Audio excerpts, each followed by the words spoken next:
American president Donald ട്രംപിനെയും Israel പ്രധാനമന്ത്രി Benjamin നെതന്യാഹുവിനെയും ഇറാനികൾ വരപ്പിക്കുകയാണ്. അവരെ വെറുതെ വിടാൻ ഇറാനികൾ തീരുമാനിച്ചിട്ടില്ല. ഇപ്പോൾ ചർച്ചകൾക്കിടയിൽ രണ്ട് പ്രധാനപ്പെട്ട കാര്യങ്ങൾ ഉണ്ടായിട്ടുണ്ട്. ഒന്ന് അമേരിക്കൻ പ്രസിഡന്റ് ഡൊണാൾഡ് ട്രംപ് ഈ കരാർ പൂർത്തിയാകുന്നതിലേക്ക് കാര്യങ്ങൾ എത്തിയിട്ടില്ലെങ്കിൽ ചർച്ചയ്ക്ക് വേണ്ടി വന്ന ഇറാൻ പ്രതിനിധികൾ നാട്ടിലേക്ക് തിരിച്ചു പോവുകയില്ല, അറസ്റ്റ് ചെയ്യും എന്ന് തുടങ്ങിയിട്ടുള്ള ഭീഷണിയാണ് നടത്തിയത്. അതോടുകൂടെ ഇറാനികൾ വളരെ കൃത്യമായ രൂപത്തിലാണ് കാര്യങ്ങൾ കൈകാര്യം ചെയ്തത്. എന്നാൽ ഇപ്പോൾ ചർച്ച അവസാനിപ്പിക്കാം, ഇനി ഇത്തരം ഭീഷണികൾക്കിടയിൽ ഇറാൻ ചർച്ചയ്ക്കില്ല എന്നറിയിച്ച് ചർച്ച ഉപേക്ഷിക്കുകയായിരുന്നു. അതോടുകൂടെ ട്രംപിന് മറ്റു വഴികളില്ലായിരുന്നു. നമുക്കറിയാം, നിരന്തരം ഭീഷണിപ്പെടുത്തി പിൻവാങ്ങുന്ന ഒരു വ്യക്തിയാണ് ട്രംപ്. അതുപോലെ തന്നെ ഇതും പിൻവലിക്കേണ്ടി വന്നു. കാരണം ഇറാൻ എന്ന് പറയുന്നത് വെനിസ്വേലയെ പോലെയോ അല്ലെങ്കിൽ ക്യൂബയെ പോലെയുള്ള ഒരു രാഷ്ട്രമല്ല. അവർക്ക് രാഷ്ട്രത്തിന്റെ പരമാധികാരമോ രാഷ്ട്രത്തിന്റെ നേതൃത്വത്തിന്റെ അഭിമാനമോ കളങ്കം വെച്ചുകൊണ്ട് ഒരു ഭീഷണിക്ക് മുന്നിലും അടിയറവ് വെക്കുന്നവരല്ല. നേരെ മറിച്ച് മരണം തന്നെ ഉണ്ടായാലും ശത്രുവിന് മുന്നിൽ കീഴടങ്ങുന്ന രീതി ഇറാനികൾക്ക് ഇല്ല എന്ന് നമുക്ക് ലോകത്തിന് മുഴുവൻ ബോധ്യപ്പെട്ട കാര്യമാണ്. എന്നാൽ ഇവിടെയും ഇത് തന്നെ സംഭവിച്ചു. രണ്ടാമത്തെ കാര്യം ബെഞ്ചമിൻ നെതന്യാഹുവിൻ്റെതാണ്. നെതന്യാഹുവിനെ സംബന്ധിച്ചിടത്തോളം യുദ്ധം അവസാനിപ്പിച്ച് ലെബനാനിൽ നിന്നെല്ലാം സൈനികരെ പിൻവലിക്കണമെന്നാണ് ആവശ്യപ്പെട്ടിരിക്കുന്നത്. ഇതൊരിക്കലും ഉൾക്കൊള്ളാൻ കഴിയാത്ത കാര്യമാണ്. അതായത് വീണ്ടും ഹിസ്ബുള്ള ആയുധങ്ങളുമായി ഇസ്രയേലിന്റെ അതിർത്തിയിലേക്ക് തന്നെ കടന്നു വരുന്ന സാഹചര്യം പുനഃസൃഷ്ടിക്കുക എന്നതാണ് ഇതിനർത്ഥം. അതുകൊണ്ട് തന്നെ നെതന്യാഹുവിനെ സംബന്ധിച്ചിടത്തോളം ഒരിക്കലും ഉൾക്കൊള്ളാൻ കഴിയാത്ത കാര്യമാണ്. എന്നാൽ അമേരിക്കക്കാവട്ടെ ഇറാനുമായിട്ടുള്ള യുദ്ധം എന്ത് ചെയ്താലും വേണ്ടിയില്ല, ഇതൊന്ന് അവസാനിപ്പിച്ച് കിട്ടണം.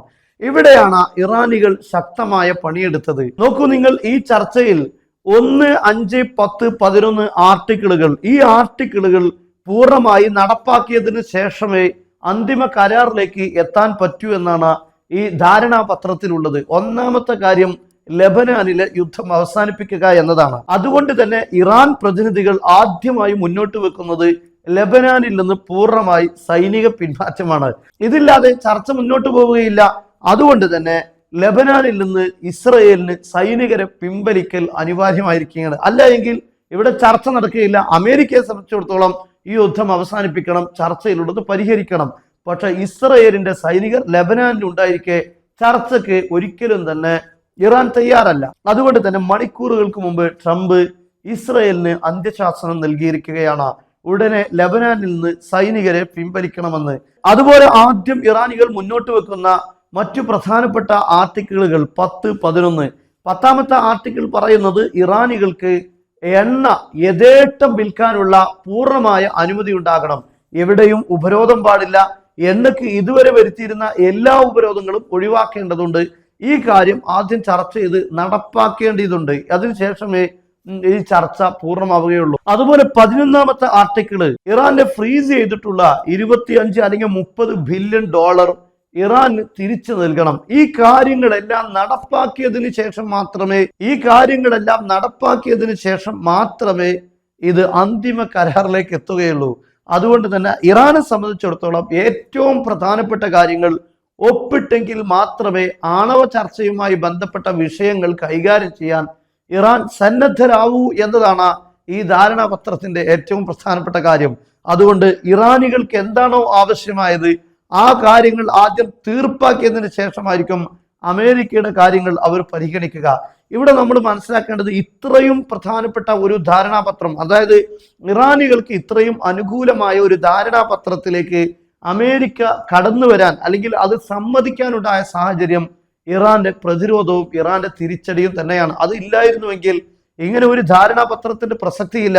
അതുകൊണ്ടാണ് ന്യൂക്ലിയർ വിഷയത്തിൽ ഞങ്ങൾ ചർച്ച ചെയ്യാൻ റെഡിയാണ്, പക്ഷെ മിസൈലിന്റെ കാര്യങ്ങളോ അല്ലെങ്കിൽ പ്രോക്സികൾക്ക് നൽകുന്ന സഹായത്തെക്കുറിച്ചോ ചർച്ചയ്ക്കില്ല എന്ന് പറഞ്ഞപ്പോൾ അതിൽ നിന്നെല്ലാം പിന്മാറി ട്രംപും നെതന്യാഹുവും യുദ്ധത്തിന് വന്നത്. അവരെ സംബന്ധിച്ചിടത്തോളം ഇതെല്ലാം ഇറാൻ ഒഴിവാക്കേണ്ടതായിരുന്നു. പക്ഷേ ഇറാൻ യുദ്ധത്തിലൂടെ ശക്തമായി പ്രതിരോധിക്കുകയും ആഞ്ഞടിക്കുകയും ചെയ്തതോടുകൂടെ പ്രവിശ്യയിൽ തന്നെ അമേരിക്കയുടെ സഖ്യകക്ഷികൾ പോലും അമേരിക്കയ്ക്ക് എതിരാകുന്ന സാഹചര്യം, ലോകതലത്തിൽ അമേരിക്കക്കുണ്ടായിരുന്ന വൻ പ്രസക്തിയും അതിനുണ്ടായിരുന്ന പെരുമയും ഇത് നഷ്ടപ്പെടുന്ന സാഹചര്യം ഈ യുദ്ധത്തിലൂടെ ഉണ്ടാകുന്നു. അമേരിക്കയുടെ ആയുധ ശേഖരങ്ങൾ ചോദ്യം ചെയ്യപ്പെടുന്ന സാഹചര്യങ്ങൾ ഉണ്ടായി. അമേരിക്കക്ക് ഇതുപോലൊരു രാഷ്ട്രത്തെ തിരിച്ചടിക്കാൻ കഴിയാത്ത സാഹചര്യമുണ്ടെങ്കിൽ റഷ്യയും ചൈനയുമായി നേരിട്ട് ഏറ്റുമുട്ടേണ്ട സാഹചര്യം വന്നാൽ എന്ത് സംഭവിക്കും? അതുപോലെ ഉത്തര കൊറിയയുമായി ഏറ്റുമുട്ടേണ്ട സാഹചര്യങ്ങൾ ഉണ്ടായാൽ എന്ത് സംഭവിക്കും? ഇങ്ങനെ തുടങ്ങിയ ഒരുപാട് ചോദ്യങ്ങൾ ഇവിടെ ഉയർത്തുന്നുണ്ടായിരുന്നു. അതുകൊണ്ട് തന്നെ അമേരിക്കക്ക് ഈ യുദ്ധം അവസാനിപ്പിക്കണം. അതുകൊണ്ടാണല്ലോ ഈ യുദ്ധം അവസാനിപ്പിച്ചതായി പ്രഖ്യാപിക്കുന്നതും അമേരിക്ക തന്നെയാണ്. എന്നാൽ അങ്ങനെയുള്ളൊരു ഘട്ടത്തിലേക്ക് എത്തിച്ചത് കൊണ്ടാണ് ഇറാനികൾ മുന്നോട്ട് വെക്കുന്ന ഈ ഉപാധികളെല്ലാം അംഗീകരിച്ചുകൊണ്ട് അമേരിക്ക ചർച്ചയ്ക്ക് തയ്യാറാകുന്നത്. നോക്കൂ നിങ്ങൾ, ഈ ഇറാൻ മുന്നോട്ട് വെക്കുന്ന ചർച്ചയിൽ ആ ഒരു പോയിന്റ് വെച്ചുകൊണ്ടാണ് അമേരിക്കൻ പ്രസിഡന്റ് ഡൊണാൾഡ് ട്രംപ് നെതന്യാഹുവിനെ വിളിച്ച് സൈനികരെ പിൻവലിക്കാൻ ആവശ്യപ്പെടുന്നത്. ഇത് യുദ്ധത്തിലൂടെയല്ല, ഇറാൻ മുന്നോട്ട് വെക്കുന്ന ഒരു ഉപാധിക്ക് എത്രമാത്രം മൂല്യമുണ്ട് എന്നതാണ് ഇവിടെ ഏറ്റവും പ്രസക്തമായ കാര്യം. ഇത് ശക്തമായ അവരുടെ പ്രതിരോധ സംവിധാനങ്ങളാണ് ഈ ഒരു ശക്തി അവർക്ക് ഉണ്ടാക്കി കൊടുത്തിരിക്കുന്നത്.